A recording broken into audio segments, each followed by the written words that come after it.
കലാസാഹിത്യ സാംസ്കാരിക സമിതി സംസ്ഥാന വാർഷികം ഫെബ്രുവരി 24-25 തീയതികളിൽ പാഴൂരിൽ വെച്ച് സാംസ്കാരിക സമ്മേളനത്തിന്റെ ഉദ്ഘാടനം ഡെപ്യൂട്ടി സ്പീക്കർ ചിറ്റയം ഗോപകുമാർ നിർവഹിക്കും. സമ്മേളനത്തിന്റെ ഒരുക്കങ്ങൾ പൂർത്തിയായതായി ഭാരവാഹികൾ.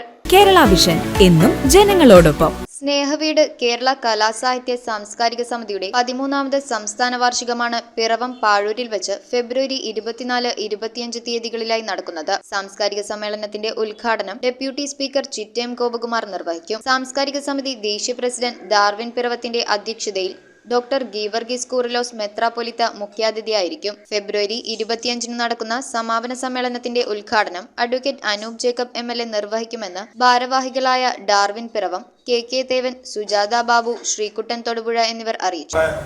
ഓർമ്മകളിൽ പ്രയസ് എന്നൊരു സംഘടനയുണ്ടായിരുന്നു.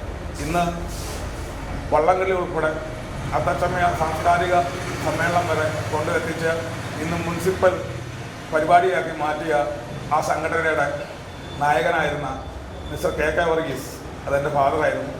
അദ്ദേഹം അന്ന് തുടങ്ങി വെച്ച പ്രസ്ഥാനം ഇന്ന് കേരളം മുഴുവൻ പടർന്ന് പന്തലിച്ച് കലാ സാഹിത്യ സാംസ്കാരിക മേഖലയിലുള്ള അനേകർക്ക് സഹായം ചെയ്യുകയും കാരുണ്യപരമായിട്ടുള്ള സഹായങ്ങൾ നടത്തുകയും ചെയ്ത് മുൻപോട്ട് പോയിക്കൊണ്ടിരിക്കുകയാണ്.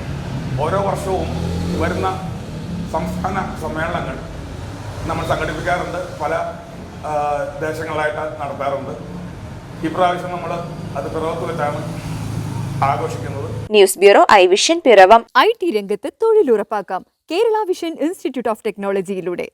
IT മേഖലയിൽ ഏറ്റവും കൂടുതൽ തൊഴിൽ സാധ്യതയുള്ള 3 മാസത്തെ CCNA നെറ്റ്വർക്കിംഗ് കോഴ്സിലൂടെ നിങ്ങൾക്കും മികച്ച ജോലി കണ്ടെത്താം. നിങ്ങളുടെ കരിയർ മികച്ചതാക്കാം.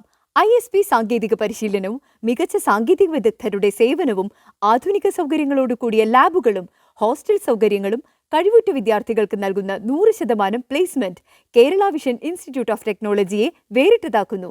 രാവിലെയോ വൈകിട്ടോ ഉള്ള ക്ലാസ് തിരഞ്ഞെടുത്ത് ഉടൻ തന്നെ നിങ്ങളുടെ സീറ്റ് ഉറപ്പാക്കൂ. Kerala vision institute of technology, near railway station, Puthukkad.